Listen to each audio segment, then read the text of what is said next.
Differential equation, हम लोग differential equation के ऊपर सारे क्वेश्चन सॉल्व करें जहाँ पे we are trying to form differential equation based on the condition given there. जो भी कंडीशन वहाँ पे दिए गए हैं उसके ऊपर बेस्ड हम लोग डिफरेंशियल इक्वेशन बना रहे हैं, ठीक है। तो यहाँ पर जो कंडीशन दिया गया इस क्वेश्चन में, form differential equation of all parabolas whose axis is the x axis. मतलब ऐसे सारे पैराबोला, मैं ऐसे सारे पैराबोलास की बात कर रहा हूँ, ऐसे सारे पैराबोलास की बात कर रहा हूँ जिनका एक्सिस जो है वो एक्स एक्सिस है। फॉर एग्जांपल मैं ये पैराबोला ओरिजिन से भी जा सकता है, ऐसे पास हो सकता है, इसका एक्सिस एक्स एक्सिस है, बट एक्स एक्सिस पे कहीं पे भी हो सकता है, जरूरी नहीं कि ओरिजिन पे हो। यहाँ पे भी हो सकता है इस तरह से, यहाँ पे भी हो सकता है, यहाँ पे भी हो सकता है, इस तरह से हो सकता है, यहाँ पे ऐसे हो सकता है, ऐसे बहुत सारे ऐसे पूरी फैमिली हो सकती है। कंडीशन सिर्फ इतना है कि इसकी जो एक्सिस है वो एक्स एक्सिस है, ठीक है। अगर कंडीशन ऐसा है कि इसकी एक्सिस जो है वो एक्स एक्सिस है, तो यहाँ पर एक चीज़ हमारे पास क्लियर हो जाती है कि since the required parabola has its axis on x axis it's vertex, ऐसे यहाँ लिख दो पहले चाहिए तो, since the parabola has its axis on x axis, क्योंकि हर एक पैराबोला का जो एक्सिस है वो एक्स एक्सिस है, तो इसका पक्की बात है कि इसका जो वर्टेक्स रहेगा, it's vertex and it's focus will be on x axis पे रहेगा। देखो इसका ये ओरिजिन, इसका ओरिजिन देखो मैं ब्लैक कलर से लिख रहा हूँ, इसका ओरिजिन, हर एक का ओरिजिन एक्स एक्सिस पे है, और इनका जो फोकस होता है, फोकस यहाँ पे ऐसे होता है, तो जो फोकस रहेगा वो भी एक्स एक्सिस पे ही आएगा, सबका फोकस एक्स एक्सिस पे आएगा, left hand side right hand side कहीं पे लो, तो इनका ओरिजिन और इनका वर्टेक्स और इनका जो फोकस है वो एक्स एक्सिस पे आने वाला है।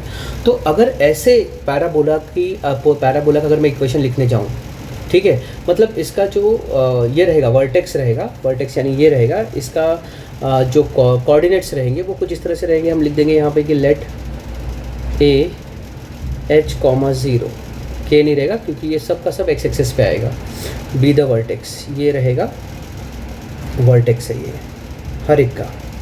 अब ये एच चेंज होता रहेगा, यहाँ पर एच, यहाँ पे 0 0 आगे एच 0 हो जाएगा, यहाँ पे सपोज H1 हो गया, यहाँ पर H2 हो गया, H3 हो गया, एच चेंज होने वाली वैल्यू है, इसलिए उसको हम एच बोल रहे हैं, ठीक है। हमने कोई एक परफेक्ट वैल्यू नहीं लिखी है 2,0 या 3,0, we are writing down H,0, तो H can be replaced by any of the constant जो भी जहाँ पर भी उस पैराबोला का वर्टेक्स रहेगा, ठीक है।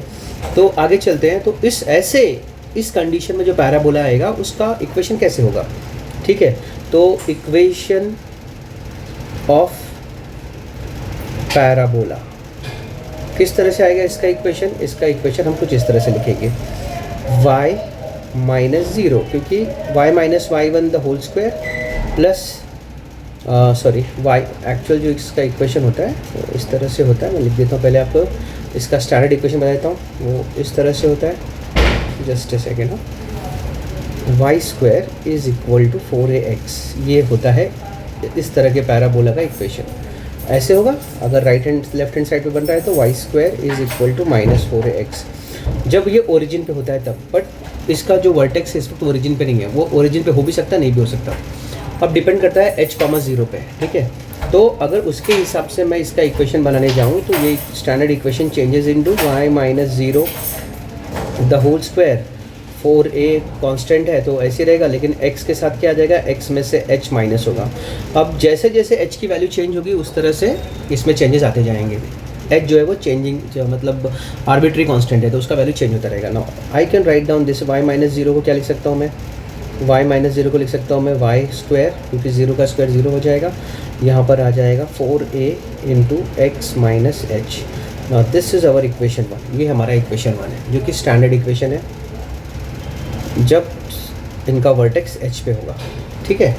तो ये आ गया मेरा स्टैंडर्ड इक्वेशन और ये हमारा इक्वेशन 1 भी है, ठीक है। अगर मैं इस इक्वेशन को डिफरेंशिएट कर दूँ, तो मेरा नया इक्वेशन आएगा 2y, फिर y के साथ dy बाई dx, उसके बाद 4a कांस्टेंट है वो बाहर आ गया, x का डिफरेंशिएशन 1 माइनस 0, और इसको अगर मैं सिंप्लीफाई करने जाऊँ 2y dy बाई dx, और ये आ जाएगा 4a 1 ज़ा 4a। So this is equation 2। अब ये जो इक्वेशन 2 आया, इसको अगर मैं दोनों साइड 2 से डिवाइड करूँ, अभी इसको 2 नहीं लिखते हैं, अभी इसको हटा देते हैं, 2 नहीं लिखते हैं, 2 हम लोग जो मेरा फाइनल आंसर आएगा उसको लिखेंगे। मैं अगर दोनों साइड 2 से डिवाइड करूँ तो ये 2 इसको डिवाइड कर देगा 2 टाइम्स, तो मुझे पास क्या बच रहा है अभी, y dy/dx is equal to 2a, दोनों भी कांस्टेंट है, तो इस तरफ पूरा का पूरा क्या हो जाएगा, 0 हो जाएगा, सॉरी 2 चला गया, 2 से कैंसिल किया, अब मेरे पास क्या बचा 2a। ये आया मेरा इक्वेशन 2। ये जो आया जब 2 से डिवाइड करने के बाद जो बचा वो मेरा इक्वेशन 2 है। मैं क्या करता हूँ, मुझे इस एक से भी छुटकारा पाना है, I want to get rid of this 2 also, 2a से भी मुझे छुटकारा पाना है, a से एक्चुअली। तो मैं क्या करूँगा, इस इक्वेशन को फिर से डिफ्रेंशिएट करूँगा, मैं यहाँ लिख दूँगा differentiating again with respect to x।